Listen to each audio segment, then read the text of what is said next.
Yo, what is good, Buckeye Nation? Welcome back to the game podcast with your boy MB. So we're going to talk about why I think Ohio State will have the best defensive tackle unit in the country. So let's get started. Make sure you guys like and subscribe, hit that like button, do what you got to do. All right, so let's get started with this video, right? So the most noticeable players on this team are Mike Hall, Tyleik Williams, Ty Hamilton. I think that Ty Hamilton, Hero Canoe, Tywin Malone. Those are the most noticeable players that are on this team. But I want to talk about the big three first, right? And here's what the big three. I think we have a three-headed monster. Defensive. I think we have a three-headed monster at defensive tackle. I think this is going to be one of the best we've ever had. One of the deepest rooms we could ever imagine on this team. So let's start with the three-headed monster, right? And Ty Hamilton, Mike Hall, and Tyleik Williams, right? These guys showed a lot of flashes. Ty Hamilton, I want to talk about him first, right? He's more of your run-stopping defensive tackle, right? He was our most consistent, a young guy. He was a sophomore, defensive tackle in 2022. He kind of emerged, in the middle of the season, and they got a lot of playing time over guys like Mike Hall and Tyleik Williams. He was just a really good, really great run stopper. He was sound, and he emerged as a starter and as another guy. He has another leap he can get to. Another leap that he can get to, right? He's a brother of Devon Hamilton. He was another guy, another successful Buckeye. Was really good in 2019. Is having a really great career in the NFL, and Ty Hamilton has the potential to get even better, even as a pass rusher too, right? So another guy is Tyleik Williams, right? He's one of the most famous, intriguing guys, very popular in Buckeye Nation. We know why, because of his flashes. He's been flashing for the past couple of seasons. Last season, I think he had 5 sacks. I could be wrong in his freshman season, but he flashed a lot. But he didn't get a lot of playing time. He was out of shape. And one of the negative things with him is his consistency and his weight. He's never in shape. And sometimes he also freelances, and sometimes that gets him in trouble. So a lot of that is trust with the coaches. But he has the potential to be really good. He's very disruptive. He's a great pass rushing defensive tackle. Needs to get better at run stopping. But he was really good. If you watch the Penn State run stopping, if you watch the Penn State game, he was really good. He made really important plays that actually changed the game too. He got a stop on a 4th and 2, I think, in Penn State. So he has a lot of potential, but again, a lot of it is consistency, and he needs to take the game seriously. That's one of the problems with That's one of the things with Tyleik Williams that I've kind of seen, is that sometimes I feel like it kind of feels like he doesn't take the game as seriously, and I think we're gonna see that. I think we're gonna see that this year, right? It seems like these guys are in shape. I heard on Buckeye Scoop, Nevada Buck was talking about how that Ryan Day and the staff they're gonna think about playing the best guys more, and that was one of the problems with this team, was that especially on the defensive line, Larry Johnson kind of he had a wide rotation, and sometimes the right guys weren't on the field. The best guys weren't on the field, so you're gonna see that more. So that tells me that Tyleik Williams is in shape, and these guys are ready, right? So the next one is Mike Hall. He's my favorite. I think he's everyone's favorite. He really came onto the scene. Again, he was injured. He had issues with the injuries.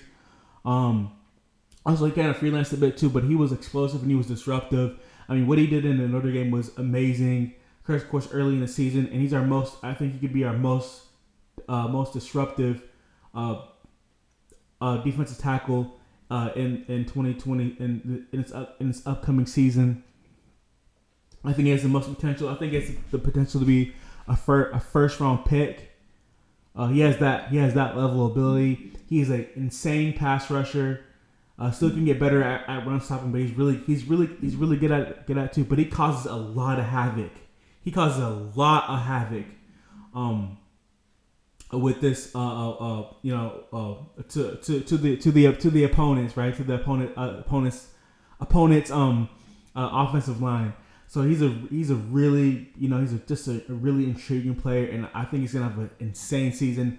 And this defensive line is gonna be insane. I really do think so.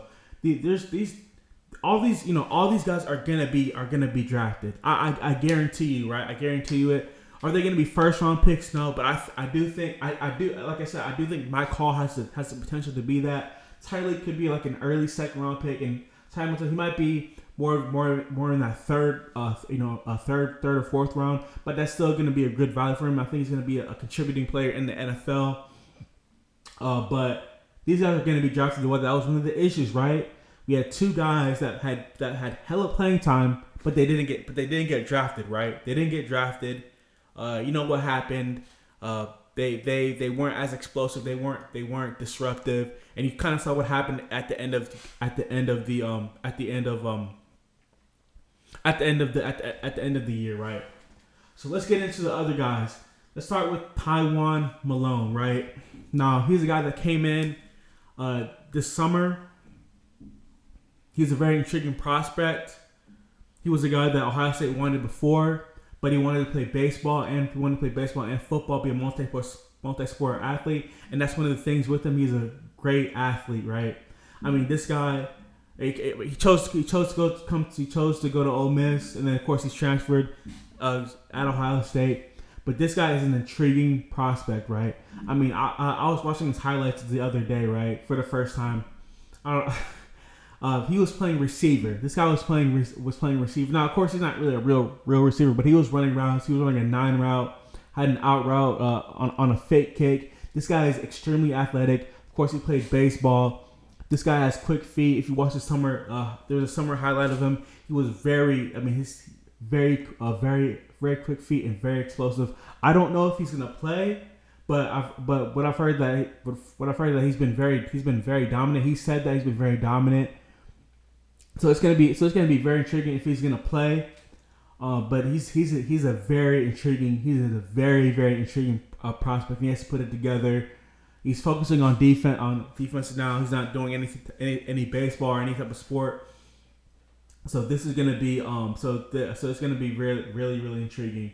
So the other guy is Hero Kanu. He's coming into his second season. These guys he showed flashes in the spring game. He's a kind of a foreign player. He's from Germany. Of course, he came in America and played too. But he showed flashes in the spring game. We don't know a lot about him, but he just showed flashes. He was very quick with his feet. He got to the passer, but again, we don't really know a lot about him.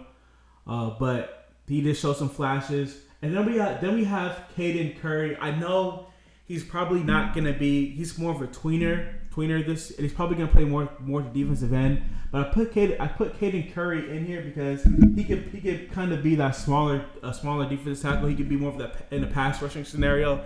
He could be he could be that 3 tech. He's probably gonna be more. He's probably gonna be a defensive end. I think that's probably better for him. He's probably a bit too small to play defensive tackle, but it just depends if we're in a pass rushing scenario. Maybe you can put him right there, but I just want to put him right there because he's more of a tweener. So in conclusion, I want to talk about. So here's the thing. This is I really you know what. I believe that this is going to be the best defensive tackle unit in the country. I think we're that deep. I think we're that good. Let me know what you think down in the comments below. All right, guys, I'm out.